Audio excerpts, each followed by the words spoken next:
because I know I'm better than what I'm presenting. Like I still don't feel like I'm bringing my best to the stage, and it stinks, man. It really stinks because it's like, bro, I'm gonna get choked up here because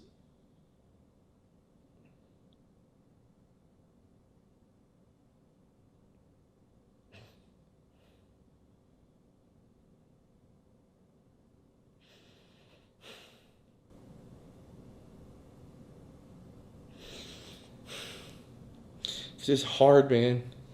It's freaking hard.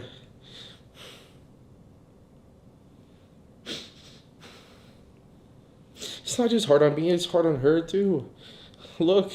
Hello guys, तो आज के video में हम बात करेंगे about the good and bad performance of mister Olympia. Yes guys, देखो ऐसे लोग, ऐसे बॉडी बिल्डर्स जिनसे काफ़ी उम्मीदें थी और वो उन पर खरे नहीं उतरे या फिर पूरी तरह से अपने फैंस को डिसअपॉइंट करते हुए नजर आए। अब देखो इसके पीछे दो रीजंस हो सकते हैं गाइस कि एक तो एक्चुअल में वो उस तरह का पैकेज नहीं ला पाए या फिर डिलीवर नहीं कर पाए और इसलिए उनकी प्लेसिंग गिर गई, या फिर सेकंड रीज़न ये भी हो सकता है कि आईबीबी ने उनको पनिश करा किसी न किसी रीज़न की वजह से। अब दूसरी चीज़ हम ये भी कवर करेंगे कि कौन से ऐसे एथलीट्स हैं जिनसे शो में जाते हुए हमने इतनी ज़्यादा हाई एक्सपेक्टेशंस नहीं रखी थी, उसके बाद भी गाइस इन्होंने उनको सरपास करते हुए बहुत ही स्ट्रांग परफॉर्मेंसेज दी, या फिर ऐसे एथलीट्स जिनसे हमने उम्मीद रखी थी उसके बाद उन्होंने उस चीज़ पे खरे उतर के हमें दिखाया। एनीवेज, सबसे पहले अगर बात करेंगे गाइस तो बैड परफॉर्मर्स की बात करेंगे और सबसे पहले इस लिस्ट में गाइस मैं सबसे बड़ा नाम लेना चाहूँगा, सबसे बड़ी डिसअपॉइंटमेंट या डिसअपॉइंटिंग परफॉर्मेंस का, और यहाँ पर मैं बोलूँगा गाइस डेरेक लंसफोर्ड को, क्योंकि डेरेक से as a reigning champion guys हम सब ने कहीं ना कहीं एक्सपेक्ट करा था कि वो हद से ज़्यादा इंप्रूव आएंगे। देखो इनके आर्म्स को, इनके चेस्ट को, हर एक एस्पेक्ट को वी ऑल नो, मैंने और कई सारे और लोगों ने काफ़ी बार पॉइंट आउट करा था क्योंकि ये चीज़ काफ़ी विजिबल थी। बट फिर गाइस कमेंट्स आते थे कि देख लेना डेरेक ही जीतेगा, आपको गलत प्रूव करेगा वगैरह वगैरह, and we are happy about that guys. अगर ऐसा हो गया तो इसमें कुछ बुराई नहीं है, but we really wanted to see a crazily improved Derek Lunsford, but Derek did not come as good guys. Yes, he was soft and holding a bit of water in his body. Waist इनकी काफ़ी wider side पे लग रही थी, thicker side पे लग रही थी, और वो वाटर होल्ड करने की वजह से ही था। लेग्स काफ़ी श्रंक साइड पे लग रहे थे, मतलब लेग्स में तो वो ऑफ सीजन वाली इंप्रूवमेंट्स हमें दिखाई ही नहीं दी। अब आप लोगों में से गाइस जो लोग सिर्फ और सिर्फ डायरेक्ट के फैंस हो और जिनको लॉजिक या आर्गूमेंट समझ नहीं आती, उनको खुद डायरेक्ट के मुंह से सुना देता हूँ कि उन्होंने इस बारे में क्या बोला। But I'm just not happy with I'm not satisfied with how I look right now. Like I'm gonna come back to finals tonight better. I'm sure of that. But I'm still not satisfied with how I look because I know I'm better than what I'm presenting. Like I still don't feel like I'm bringing my best to the stage. And it stinks, man. It really stinks because it's like, bro, I'm gonna get choked up here because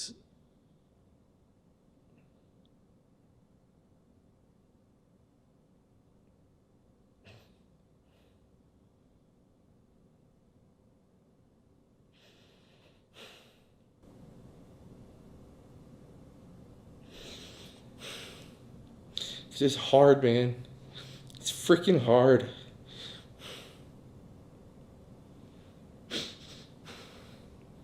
तो guys यहाँ पर direct ने खुद बोला कि हर कोई hard work कर रहा है और पूरे साल मैंने मेहनत करी, I did come improve, but मैं खुश नहीं हूँ जिस तरह का पैकेज में लेकर आया गाइस। मुझे पता है जो मैंने प्रेजेंट करा वो मेरा बेस्ट नहीं था, मैं उससे काफ़ी बेहतर पैकेज लेकर आ सकता था और दिखा सकता था what I am made up of. लेकिन गाइस लास्ट में इन्होंने रोना स्टार्ट कर दिया, एंड एनीवेज गाइस मतलब बहुत ज़्यादा ये दुखी दिखाई दिया। एक्चुअल में guys it was entirely about the show day. Direct ने पूरे साल compete नहीं करा इन एनी शो, एंड पूरे साल बहुत ज़्यादा हार्डवर्क करते हुए दिखाई दिए, and he use the entire time to make improvements guys. लेकिन क्या फ़ायदा, and I really believe director ने करी भी होंगी ये इम्प्रूवमेंट्स, बट स्टेज पर guys they were not visible. Stage पर डायरेक्ट अगर उन्हें प्रेजेंट नहीं कर पाए तो वो सब वेन में चला गया, पूरा एक साल इनका वेस्ट हो गया इस तरीके से, और इसीलिए इतने ज़्यादा डिसअपॉइंटेड, इतना ज़्यादा सैड ये हमें दिखाई दिए। डायरेक्ट को खुद इस चीज़ की रियलाइजेशन थी after pre judging, he was feeling so sad and bad after this, कि ये चीज़ इवन देखने में मुझे भी अनकंफर्टेबल कर रही थी कि कितना ज़्यादा ब्रोकन ही इज़ फीलिंग।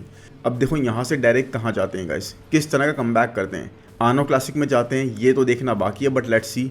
एक one of the bad performances in Mr Olympia, Derek Lunsford, जो कि सच में याद रखी जाएगी।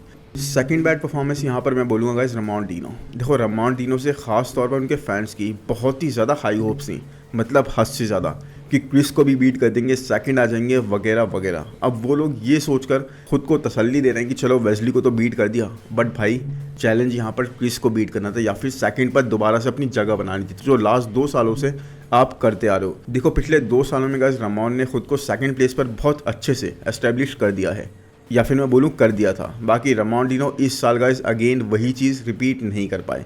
Before the show he was feeling very confident, उनको बहुत ज़्यादा कॉन्फिडेंस था अपनी फिजिक से, उनकी टीम को बहुत ज़्यादा कॉन्फिडेंस था उनकी फिजिक से। एक पोस्ट के थ्रू उनकी टीम ने ये बताया भी लास्ट में अभी शो होने के बाद में कि हमने इस पूरे पीरियड में बहुत ज़्यादा मैच्योरिटी ऐड कर ली थी इनके फ्रेम पर, इंप्रूवमेंट्स करी गई थी, बट गाइस लास्ट में उनके हिसाब से उसे उस तरह से प्रेजेंट नहीं कर पाए, स्टेज पर ट्रांसलेट नहीं कर पाए। अब क्या मुझे लगता है इनका पैकेज बैड था, ये एक अलग ही पर्सपेक्टिव हो। मुझे नहीं लगता इनका पैकेज कहीं से भी गलत था गाइस। इस पूरी चीज़ को देखने के लिए हम एक अलग पर्सपेक्टिव से भी सोच सकते हैं। बाकी इस साल गाइस रामोन ने इतनी अपडेट शेयर करी जितनी इससे पहले इन्होंने अपने पूरे करियर में कंबाइनली शेयर नहीं करी होंगी। And that tells you only one thing guys, अपनी इंप्रूवमेंट्स के बारे में इनको पता था गाइस। इनको पता था कितने एफर्ट्स मेरी टीम ने और मैंने मिलकर डाले हैं और कितने ज़्यादा कॉन्फिडेंट और कंफर्टेबल ये फील कर रहे थे अपनी फिजिक के अंदर। बट स्टेज पर जो हुआ वो तो आप सब लोगों ने ही देखा होगा। बट यस गाइस, इवन तो रामोन काफ़ी अच्छे आए थे, at the same time guys Urs और माइक ये दोनों भी सिग्निफिकेंटली इंप्रूवमेंट के साथ आए थे। और साथ में गाइस क्योंकि उनके पास वेट कैप बचता था, रामोन के पास ये चीज़ नहीं बचती थी। इवन फॉर वेन्स गाइस रामोन को पूरी तरह से अपने कपड़े रिमूव करने पड़े ताकि वेट कैप हिट कर जाए, कोई इशू ना आए। जबकि ये चीज़ ना हमने सीबम के साथ देखी, ना वेस्ली के साथ देखी और ना ही उर्स के साथ देखी। और इसीलिए गाइस इवन दो रामोन 100% थे अपने इस शो के अंदर, वो इंप्रूवमेंट्स इतनी सिग्निफिकेंट जजिस को नहीं लगी। आप अपने फ्रेम पर और ज़्यादा टिश्यू ऐड नहीं कर सकते जब आपके पास उसको ऐड करने के लिए वेट कैप की लिमिट ही ना बचती हो, और वही चीज़ यहाँ पर दिखाई दी गाइस। बाकी इसके साथ आर्नो क्लासिक का भी एक एस्पेक्ट है जो वेस्ली के बारे में बात करने के बाद मैं आपके साथ बात करता हूँ। लेकिन अगर मैं थर्ड वर्स्ट परफॉर्मेंस की बात करूँ या बैड परफॉर्मेंस की बात करूँ तो वो है गाइस वेस्ली विजर्स। अब अगर रामोन की तरह गाइस क्या मुझे लगता है वेस्ली का पैकेज यहाँ पर बैड था? नोप। क्या इनकी पीक मिस थी? नोप। क्या ये इम्प्रूव थे? डेफिनेटली रामोन की तरह ये सारे एस्पेक्ट्स गाइस बिल्कुल सेम सिचुएशन रखते हैं जैसे रामोन के रखते थे। बट वेस्ली की यहाँ पर प्लेसिंग आई 8th, और जिसका एक बहुत बड़ा रीज़न जो मुझे लगता है गाइस वो है आर्नो क्लासिक और मिस्टर ओलंपिया के बीच की डिफरेंसेस। यस गाइस, देखो रीसेंट टाइम्स में हमने देखा कि आता तो आर्नो क्लासिक भी आईबीबी के अंडर ही है, बट काफ़ी ज़्यादा ये शो मिस्टर ओलंपिया की टक्कर पर आता जा रहा है। With great talents coming in Arnold Classic to compete, streaming services पूरी तरह से फ्री दे रहे हैं और क्वालिटी स्ट्रीमिंग सर्विसेज की इनकी मिस्टर ओलंपिया से बेटर होती है, जबकि ये पूरी तरह से फ्री होती है। बैकग्राउंड बहुत ज़बरदस्त अपीलिंग यूज़ करते हैं, साथ में मिस्टर ओलंपिया से ज़्यादा कॉम्प्लीमेंट्री बैकग्राउंड होता है एथलीट्स के लिए और व्यूवर्स के लिए भी। साथ में prize money guys, yes last year इन्होंने प्राइज मनी तक को मैच कर दिया था मिस्टर ओलंपिया के, बिल्कुल इक्वल प्राइज मनी दिया था आर्नो क्लासिक में। और साथ में गाइस अभी भी उसके बाद ये सेकंड बेस्ट शो ही था, बट आपने लास्ट ईयर सुना होगा गाइस कि how this show was capable of surpassing even mister Olympia, क्योंकि लास्ट ईयर इन्होंने प्राइज मनी इक्वल दिया था लेकिन उसके साथ एक अनाउंसमेंट भी कर दिया था कि हम प्राइज मनी और इंक्रीज कर रहे हैं, which if I am not wrong $500,000 था, जो कि मिस्टर ओलंपिया से $100,000 ज़्यादा था। और फिर ऐसी बातें शुरू हो गई कि क्या मिस्टर ओलंपिया भी ये चीज़ करेगा, प्राइज मनी इंक्रीज करेगा वगैरह वगैरह। एनीवेज रीसेंट टाइम्स में हमने यही देखा गाइस कि आर्नो क्लासिक के विनर्स या फिर टॉप प्लेसर्स हमें उस एक्सटेंट तक उतना अच्छा प्लेस होते हुए नहीं दिखाई दिए मिस्टर ओलंपिया में। यस, ये चीज़ हमने पहले टेनिस रफिन के साथ देखी, इस साल रामोन डिनो के साथ देखी और वेस्ली के साथ भी देखी, और साथ में हार्डी चुपन के साथ भी होती हुई देखी हमने गाइस। यस, सेम पैकेज वहाँ पे आप बीट कर देते हो, सेम पैकेज यहाँ पे आप सेकंड आ जाते हो उसी एथलीट से, और एथलीट्स इन चीज़ों में पिस कर रह रहे हैं। क्योंकि चलो इसे अगर एक दूसरे नज़रिए से भी देखें और मान लें कि वेस्ली ख़राब आए थे, बट आप इस बारे में क्या रीज़न समझते हो कि जिस तरह से हमने बिग रैमी को देखा था लास्ट टू लास्ट ईयर यानी 2022 में,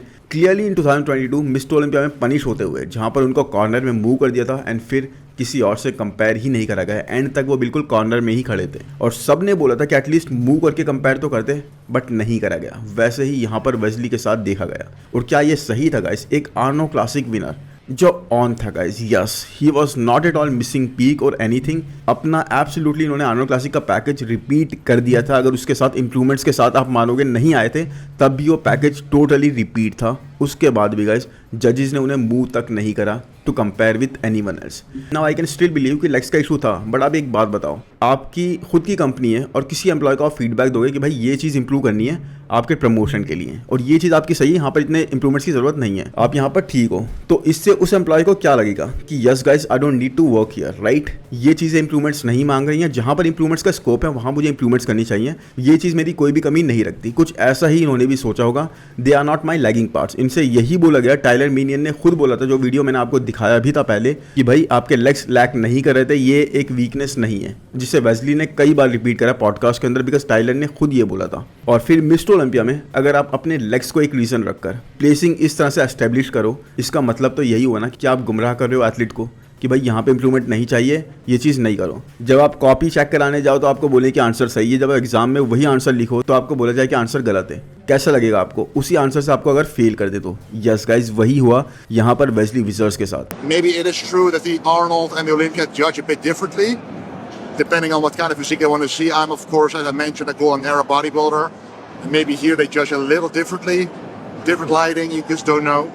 बट उसके बाद भी गाइस, क्या वेस्ली विजर्स, आपको सच में लगता है वेस्ली विजर्स 8th प्लेस डिजर्व करते थे और किसी से भी ना मैच करना डिजर्व करते थे, और उससे भी ऊपर माइकल डबूल से भी बीट होना डिजर्व करते थे? जबकि Michael is not at all classic guys, उन्होंने भी इस चीज़ को कई बार बोला है और आप लोग भी जानते हो, time and time again it was being repeat even in the podcast guys. तो आई डोंट नो, अगर आपको ऐसा लगता है उसके बाद भी, तो आपको शायद स्पोर्ट चेंज कर देना चाहिए, मेरे हिसाब से कुछ और स्पोर्ट देखना चाहिए। एनीवेज, इसके बाद फोर्थ बैड परफॉर्मेंस की बात करें तो वो है गाइस शॉन क्लाइडर की। Was he bad? नोप।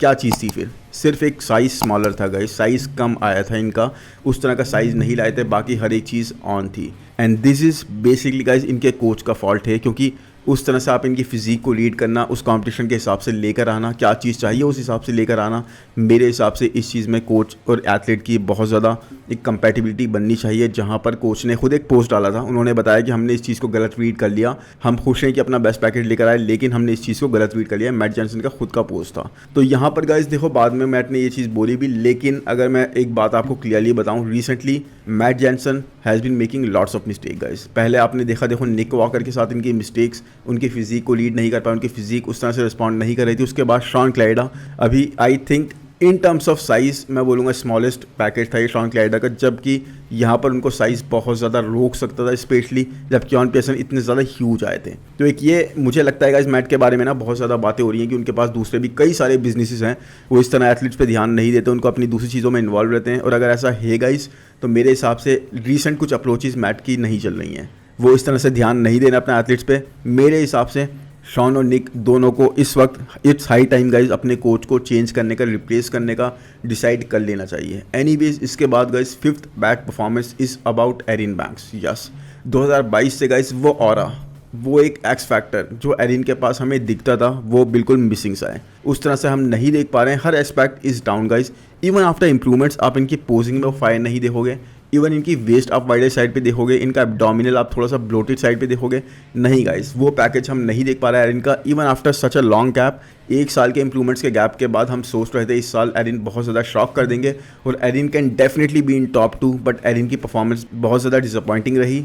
हमने काफ़ी ज़्यादा अच्छा पैकेज इनसे एक्सपेक्ट कर रहा था, बट नोप, ये तो एक्चुअल में उस तरह से नहीं आए। एनीवेज, इसके बाद बैड परफॉर्मेंस की बात हो गई, और भी ज़्यादा बैड परफॉर्मेंसेस हैं, लेकिन सबसे टॉप पे यही थी, तो मैंने इनकी बात करनी ज़रूरी समझी। अब वीडियो का भी लाइक कर देना, उसके बाद चलते हैं सीधे गुड परफॉर्मेंसेस पर गाइस। अब सबसे पहली बेस्ट परफॉर्मेंस मुझे लगी guys out of the blue Martin Fitzwater की। यस गाइस, कहाँ से आए, कैसे आए, किसी को नहीं पता, बट इस साल इन्होंने धूम मचा के रख दी। A debutante who places 4th place. Yes guys, और डेरेक को भी पुश करते हुए दिखाई दिए। यहाँ पर देखो 2022 का अगर आपको याद होगा तो एंड्रू जैक ने इनको बहुत ज़बरदस्त बीट करा था, ना सिर्फ आर्नो क्लासिक में बल्कि टेक्सास प्रो में भी, और वहाँ पर he was having a hard time even being qualified. और इस बार इन्होंने क्या करा, इस बार एंड्रू को इन्होंने बीट कर दिया गाइस। यस, उनसे ऊपर प्लेस हुए हैं, डेरेक को भी टक्कर दे रहे थे। सोचो कितनी ज़बरदस्त इंप्रूवमेंट्स ये करके आए होंगे, पूरी तरह से फिल हीट 2.0, और आने वाले टाइम में उस तरह की मसल बैलीज कैरी करने का स्कोप रखते हैं, इंप्रूवमेंट्स करते करते, मसल मास ऐड करते करते, बट बहुत ही फ्रेश फिजिक गाइस, बहुत ही एस्थेटिक फिजिक। एंड ये साल गाइस जिस तरह से मार्टिन का गया है, ये है एक तरह से ड्रीम फॉर एवरीवन। बहुत ही ज़बरदस्त जंप अप गाइस, बहुत ही ज़बरदस्त परफॉर्मेंस, मतलब मज़ा आ गया। सेकंड गुड परफॉर्मेंस की बात करूँगा गाइस, तो मैं वो है माइक समरफील्ड की। एंड किसी ने भी, आई थिंक ज़्यादातर लोगों ने इनको एक्सपेक्ट नहीं करा था इतना बेहतर परफॉर्म करेंगे, बट वेट कैप को किस तरह से बेस्ट पॉसिबल वे में यूटिलाइज करना है, ये चीज़ हमें माइक ने दिखाई गाइस। यस, इनकी हाइट है सिर्फ 5 फीट 9 इंचेस, उसी के अंदर जितना वेट कैप है इतना ज़्यादा हाई नहीं होगा, लेकिन किस तरह से इन्होंने यूटिलाइज करा है, जहाँ पर मसल्स ऐड करने थे वहाँ पर ऐड करें। इनकी कॉट्स वर मैसिव, इनके आर्म्स वर रियली गुड, और साथ में गाइस बैक पे आप इनकी थिकनेस देखो किस तरह की विथ के साथ थिकनेस ये शो कर रहे थे। इवन दो वेट कैप कम है क्रिस से, लेकिन थिकनेस देखो क्रिस से कितनी ज़्यादा पता लग रही है। मतलब गाइस सारे मसल्स सब राइट एरियाज में ऐड करे गए थे और बहुत ही इफेक्टिवली। लेग्स, आर्म्स, बैक, हर एक चीज़ इंप्रूव थी, क्लासिक एक्सट्रीम लेवल पर लग रहे थे और किसी ने भी एक्सपेक्ट नहीं करा था एक ऐसी परफॉर्मेंस माइक सोमरफील्ड से। अब आने वाले टाइम में इसको ये कैरी कर पाते हैं या नहीं, कुछ नहीं बोल सकता गाइस, क्योंकि ये क्लासिक डिवीजन है, यहाँ पर बहुत ही ज़्यादा अनप्रेडिक्टेबिलिटी हाई लेवल पर रहती है। लेकिन अभी के लिए माइक एब्सोल्युटली लुक्ड इनसेन, और सच में एक ज़बरदस्त परफॉर्मेंस हमें दी माइक सोमरफील्ड ने। थर्ड बेस्ट परफॉर्मेंस यहाँ पे बोलूँगा अली बिलाल की गाइस। इनकी तो फिजिक का हर एक एस्पेक्ट इंप्रूव था, कुछ बहुत ज़्यादा नहीं, लेकिन improvement all over the place थी गाइस। इनकी बैक डेफिनेटली इंप्रूव थी, इनका फ्रंट आप देख सकते हो कितना ज़्यादा शार्प था, कितने ज़्यादा कंडीशन था, और साथ में गाइस लेग्स भी इनके इंप्रूव थे। बैक पे अभी मैं यही बोलूँगा उतनी ज़्यादा इंप्रूवमेंट नहीं थी जितनी रायन टेरी से बैटल करने के लिए, रायन टेरी को बीट करने के लिए रिक्वायर्ड है गाइस। रायन टेरी की बैक एक अलग ही लेवल पर थिकनेस कैरी कर रही थी, वो चीज़ अली बिलाल को चाहिए, लेकिन एब्सोल्युटली गाइस वही शार्पनेस, वही ज़बरदस्त कंडीशन और एक ऐसा एब्डोमिनल जो रायन टेरी तक को बीट कर दे। आप समझ रहे हो, मतलब रायन टेरी को फ्रंट से बीट कर देना, who is very very balanced and very very superior body builder. तो समझ लो कितनी ज़्यादा अली बिलाल ने इंप्रूवमेंट्स कर ली होंगी। एक बहुत ही ज़बरदस्त परफॉर्मेंस गाइस, सेकंड प्लेस अपने नाम कर लेना, वो भी third year of mister Olympia अपने करियर के। बहुत ही ज़्यादा इनके बारे में बताता है कि भाई ये पूरी तरह से डिटर्मिन्ड है और आने वाले सालों में जल्दी से मैं देखता हूँ इनको टाइटल जीतते हुए भी। अब next is going to be Keone Pearson guys. I think out of everyone I talked about guys, इनकी परफॉर्मेंस सबसे ज़्यादा बेस्ट थी। मतलब सबसे ज़्यादा एक्स फैक्टर पूरे मिस्टर ओलंपिया में अगर कोई कैरी करता हुआ दिखा वो थे क्योन पियर्सन। सबसे बेस्ट परफॉर्मर अगर कोई दिखा वो थे क्योन पियर्सन, और सबसे बेस्ट फिजिक हमें देखने को मिली वो थे क्योन पियर्सन। यस, अब क्योन पियर्सन को यहाँ पे मैंने गुड परफॉर्मेंस में सबसे पहले क्यों नहीं बोला गाइस, सिर्फ इसलिए क्योंकि क्योन से हमने एक्सपेक्ट भी कुछ ऐसा ही करा था। समझ रहे हो आप, मार्टिन से हमने इतना ज़्यादा एक्सपेक्ट नहीं करा था। उनको टॉप 6, टॉप 5, टॉप 7 दिख रहे थे लोग, लेकिन क्योन पियर्सन से एब्सोल्युटली एक्सपेक्ट इसी तरह करा जा रहा था कि ऐसी ही कुछ परफॉर्मेंस देंगे। लेकिन हाँ, ये बात अलग है कि इन्होंने उस चीज़ को भी सरपास कर दिया मैन। आई थिंक हम सालों में ऐसी परफॉर्मेंस नहीं देख पाते जैसे क्योन पियर्सन ने यहाँ पैकेज 1 साल के अंदर इंप्रूवमेंट्स के साथ हमें ला के खड़ा करके दिखा दिया है। डिटेल्स भरी पड़ी थी गाइस, मतलब जो आपके क्वार्टर टर्न्स होते हैं उनके अंदर इतनी इंप्रूवमेंट्स कौन दिखाता है। क्वार्टर टर्न्स के अंदर तक इनकी बैक जो विद दिखा रही थी with details, that was crazy guys. वहीं से डोमिनेशन की स्टार्ट हो गई थी, वहीं से उस मूवमेंट से ही पता लग गया था कि कोई भी आसपास नहीं है और ना ही होने वाला है। इनका साइड लेग्स वर मैसिव, पूरी तरह से पील थे, ग्लूट्स में गड्ढे पड़ रहे थे, मतलब no one was at his level guys, no one, इतने ज़्यादा सुपीरियर ही आए थे। अब इसके बाद अगर मैं बात करूँगा तो वो है विलियम बॉनेक। अब देखो विलियम बॉनेक इतने ज़्यादा ऊपर प्लेस नहीं करे, लेकिन बहुत ही ज़बरदस्त परफॉर्मेंस उनकी रही, और जहाँ तारीफ करी जानी चाहिए ना गाइस वहाँ करी जानी चाहिए। मसल मास काफ़ी डाउन हो गया है, लेग्स डाउन साइज हो गए हैं, बैक में भी थोड़ा इशू है मसल एट्रोफी के, लेकिन उसके बाद भी जिस तरह की कंडीशन ये लेकर आए ना, काबिल तारीफ थी। बहुत ही शार्प कंडीशनिंग, मसल्स इनके फट के आ रहे थे, और साथ में गाइस एक चीज़ और, प्रेजेंटेशन का कमाल क्या होता है वो हमें विलियम बॉनेक यहाँ पे बहुत स्ट्रांगली दिखाई दी है। क्योंकि अगर प्रेजेंटेशन इनकी इतनी स्ट्रांग नहीं होती ना, कई जगह हमें लैग करते हुए दिखाई देते, बट जिस तरह से इनकी फिजिक थी, जो एट्रोफीज थी, जो मसल डाउन साइज थे, जो कंडीशन लाए थे, उस सब के साथ में गाइस उस सब को कैसे कैपिटलाइज करना है, कैसे इफेक्टिव वे में प्रेजेंट करना है, वो चीज़ यहाँ पर विलियम बॉनेक ने हमारे सामने प्रेजेंट करी in a very very great way. और मतलब मान गया मैं इस तरह से, ये टेन्योर्ड एथलीट जो है ना बहुत ही ज़बरदस्त इसीलिए हैं क्योंकि इस लाइनअप पर भी इस तरह से छा गए। और कंडीशन तो आई थिंक इनकी सेकंड बेस्ट थी यहाँ पर ओपन डिवीजन में। आई थिंक हार्डी के बाद मैं कंडीशनिंग की अगर बात करूँगा तो इनकी ही बात करूँगा।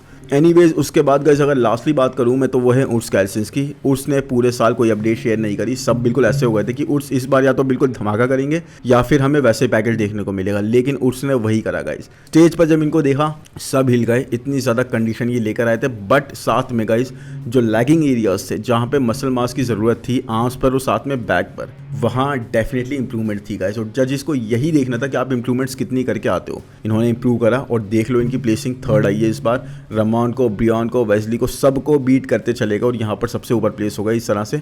माइक और क्रिस के सिर्फ बाद में बहुत ज़्यादा इंप्रूवमेंट्स थी, बहुत अच्छी फिजिक थी। ऐसा लग रहा था पजल के ये 2 पीसीस इनके नहीं रहते थे, जैसे ही इन्होंने वो पीसीस फिट करे गाइस वैसे ही जजिस ने इनको रिवॉर्ड कर दिया। और इस तरह से गाइस आज का वीडियो यहीं ख़त्म करते हैं। अपडेट्स अगर हो सका तो शाम को ले आऊँगा, नहीं लाया तो कल मिलेंगे फिर हम। बाकी चैनल को सब्सक्राइब कर देना गाइस, वीडियो को लाइक कर देना, नोटिफिकेशन बेल को दबा देना और कमेंट सेक्शन में ज़रूर बताना कि वीडियो आपको कैसे लगा। बाकी मिलते हैं नेक्स्ट वीडियो में। Thank you, bye bye.